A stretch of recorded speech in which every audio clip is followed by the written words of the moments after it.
പ്രതീക്ഷിക്കുന്ന കാലത്ത് പ്രേംനസീർ അഭിനയിച്ചാൽ പടം കൂടും. അങ്ങനെ നടൻ പിന്നെ ഉണ്ടായിട്ടുണ്ടോ മലയാളത്തിൽ? ഉണ്ടോ? അഭിനയിച്ചാൽ മതി, കോസ്റ്റ് കവർ ചെയ്യും. പ്രേംനസീർ അഭിനയിച്ച ഒരു പടം ഒരിക്കലും സാമ്പത്തികം പരാജയപ്പെടില്ല, ലാഭം കുറവ്.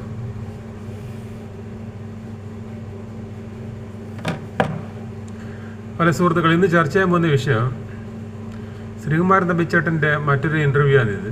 അദ്ദേഹം പറയുന്നത് കേട്ടില്ലേ ഇപ്പം നിങ്ങൾ? പ്രേംനസീർ അഭിനയിച്ച ഒരു പടവും പരാജയപ്പെടില്ല എന്ന് അദ്ദേഹം പറഞ്ഞത്. അതായത് നസീർ സാറിൻ്റെ പടം ചിലത് പരാജയപ്പെട്ടെന്ന് പറയുന്നില്ലേ, നിർമ്മാതാവിനെ വീണ്ടും സഹായിച്ചത്, അത് പരാജയപ്പെടുന്നതല്ല, ലാഭം കുറയും. ചില പടം പരാജയപ്പെടില്ല, എല്ലാം സൂപ്പർ ഡ്യൂപ്പർ ഹിറ്റായിരിക്കും. 100 പടം സൂപ്പർ ഡ്യൂപ്പർ ഹിറ്റായാൽ അതിലൊരു പടം പരാജയപ്പെടും. ആ പരാജയപ്പെടുന്ന ഉദ്ദേശിച്ചത് സാമ്പത്തിക പരാജയം ഉള്ളായിട്ടുള്ളതല്ല, ആ പടത്തിന് വലിയ ലാഭം ഉണ്ടാവില്ല, കുറച്ച് ലാഭത്തിന് കുറച്ച് കുറയും, അതാണ് പരാജയപ്പെട്ടെന്ന് പറയും. അതാണ് ശ്രീകുമാരൻ തമ്പിച്ചേട്ടൻ ഇപ്പം പറഞ്ഞത്. പ്രേംനസീർ അഭിനയിച്ച ഒരു പടവും പരാജയപ്പെടില്ല എന്ന് അദ്ദേഹം പറഞ്ഞു. ചില പടം ലാഭത്തിന് കുറച്ച് കുറവുണ്ടാവും എന്ന് പറഞ്ഞത്. അതാണ് പരാജയം എന്ന് പറയുന്നത്. അല്ലാണ്ട് ഇന്നത്തെ നടന്മാരന്മാർ മമ്മൂട്ടിൻ്റെ മോഹൻലാലും പോലെ 20 പടം പരാജയപ്പെട്ടിട്ട് 2 പടം വിജയിക്കലല്ല.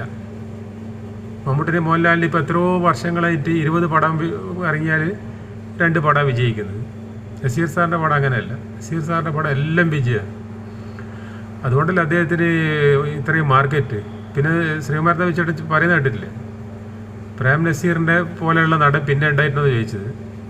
പ്രേംനസീർ അദ്ദേഹം തുടക്കത്തിൽ പറഞ്ഞത് അങ്ങനെയാണ്, പ്രേംനസീറിൻ്റെ പടം ലാഭം കിട്ടുന്നത് പോലെ അങ്ങനെ ഒരു നടൻ മലയാള സിനിമയിൽ ഇത്രയും വലിയ നടനുണ്ടോയെന്ന് അദ്ദേഹം ചോദിക്കുന്നു. അദ്ദേഹത്തിൻ്റെ സിനിമയിൽ എല്ലാവരും അഭിനയിച്ചിട്ടുണ്ട്. നസീർ സാറും സത്യമാഷ് ചോദിച്ച് ബാക്കി എല്ലാവരും അഭിനയിച്ചു. നസീർ സാറും മധുച്ചേട്ടൻ, സോമൻ, സുകുമാരൻ, ജയൻ, മമ്മൂട്ടി, മോഹൻലാൽ എല്ലാം അഭിനയിച്ചു. ഇപ്പോൾ ശ്രീകുമാരൻ ചേട്ടൻ പറയുന്നത് പ്രേംനസീറിനെ പോലെ ഇത്രയും വലിയൊരു നാട് പിന്നെ ഉണ്ടായിട്ടുണ്ടോ? അപ്പോൾ ഇല്ലാന്നല്ല അർത്ഥം. അപ്പോൾ ഇവർ ഞാനങ്ങനെ ഇതിൽ വീഡിയോയിൽ പറയുമ്പോൾ ആൾക്കാർ പറയും ഉണ്ടായിട്ടുണ്ട്, മമ്മൂട്ടി ഉണ്ടായിട്ടുണ്ട്, മോഹൻലാൽ ഉണ്ടായിട്ടുണ്ട്, ജയൻ ചേട്ടൻ ഉണ്ടായിട്ടുണ്ട്. അങ്ങനെ ശ്രീകുമാരൻ തമ്പിച്ചേട്ടൻ ഇപ്പം ഈ ചോദ്യം ചോദിക്കില്ലല്ലോ. ഇവരെല്ലാം ശ്രീകുമാരൻ തമ്പിച്ചേട്ടൻ്റെ പടത്തിൽ അഭിനയിച്ചാൽ, പ്രേംനസീർ അഭിനയിച്ചാൽ പടം വിജയം ഉറപ്പ്. അങ്ങനെ ഒരു നടൻ പിന്നെ ഉണ്ടായിട്ടുണ്ടോ എന്നാണ് ചോദിക്കുന്നത്.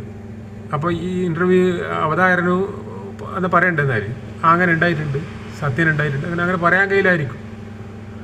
ശ്രീകുമാരൻ തമ്പിച്ചേട്ടൻ്റെ അത്ര വിവരമുള്ള സിനിമാ ഫീൽഡിൽ ഇന്ന് ആരുമില്ല. ഇന്ന് മലയാള സിനിമയിൽ ജീവിച്ചിരിക്കുന്നതിൽ സിനിമയെക്കുറിച്ച് ഏറ്റവും വിവരമുള്ള ആളാണ് ശ്രീകുമാരൻ തമ്പിച്ചേട്ടൻ. അതിനേക്കാളും വലിയ